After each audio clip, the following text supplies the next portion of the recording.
একটি সাদা প্রাডো গাড়িতে কক্সবাজার হতে একটি ইয়াবা চালান ঢাকা যাবে। তো এরা গতকাল তারা ওখানে হোটেলে খাওয়া দাওয়া করে রেস্ট করছে। রেস্ট করার পরে ওরা ভোরবেলা রওনা করছে। তো রওনা করলে আমাদের তো তথ্য, আমাদের গোয়েন্দা, আমাদের কার্যক্রম চলমান ছিল। এরপরে আমরা আমাদের এই যে জাগরজুলি, যে কৃষ্ণনগর এই জায়গার নাম, এখানে আমাদের টিম আটক করার পর দুপুর আনুমানিক 12টা বা সোয়া 12টার সময় আটক করার পর আমাদের টিম আটক করার পর আমাকে খবর দেয়, আপনাদেরকে খবর দেয়। আপনাদের সামনেই আমরা এটা খুললাম। এখানে মোট 30টি প্যাকেটে, এক একটা প্যাকেটে 10,000 করে মোট 3 লাখ পিস ইয়াবা ছিল, যেটার বাজার মূল্য আনুমানিক এখন 15 কোটি টাকা। এখানে আমরা ফয়সাল এবং আরেকজন আছে আমানুল্লাহ, দুজনকেই আমরা গ্রেপ্তার করেছি, একটা প্রাডো গাড়ি সহ। তো এই ইয়াবার চালানটি ঢাকায় যাচ্ছিল। এরা ইয়াবার ক্যারিয়ার না মূল মালিক, এরা তদন্ত সাপেক্ষে বলা যাবে।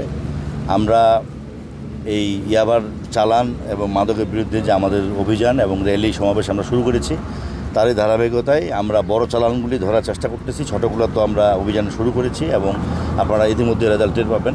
তো আজকে কুমিল্লায় ইতিপূর্বে 1,60,000 পিস আবদ্ধ ছিল, আজকে কিন্তু 3 লাখ পিস, এটা আরেকটি বড় চালান। আমরা এখানে যে দুজন গ্রেপ্তার করেছি, এদের মাধ্যমে আমরা এটার মূল যে রুট সেটা খুঁজে পেলাম।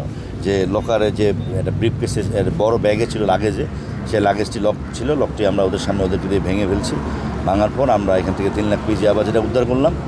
আমরা এখন ওদেরকে আমাদের জিজ্ঞাসাবাদ এবং রিমান্ডে জিজ্ঞাসাবাদ করে এটার মানে কে বিক্রেতা, কে ক্রেতা, মালটা কোথায় যেত, কে নিত, এই বিষয়টি আমরা তদন্ত করে বের করে আবার আপনাদেরকে ডেকে আমরা জানাবো ইনশাল্লাহ।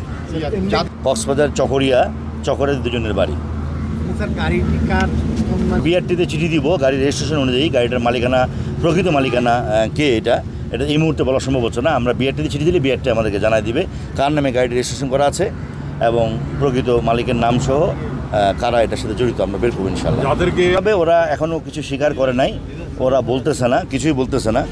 তো আপনারা জানেন যে আমাদের তো জিজ্ঞাসাবাদ একটু কৌশল আছে, এখানে রাস্তার মধ্যে আমরা এটা করতে পারতেছি না। আমরা আমাদের জিজ্ঞাসাবাদ রুমে জিজ্ঞাসাবাদ করে এবং রিমান্ডে এনে আমরা জিজ্ঞাসাবাদ করে একটু আপনাদের বাড়িয়ে তথ্য দিই যে 1,60,000 পিস ইয়াবা উদ্ধার হয়। 5 জন আসামির মধ্যে 3 জন কিন্তু বিজ্ঞ আদালতে স্বীকারোক্তিমূলক জবানবন্দি 164 জোড়ায় দিয়েছেন, শব্দ স্বীকার করছেন তারা কিন্তু।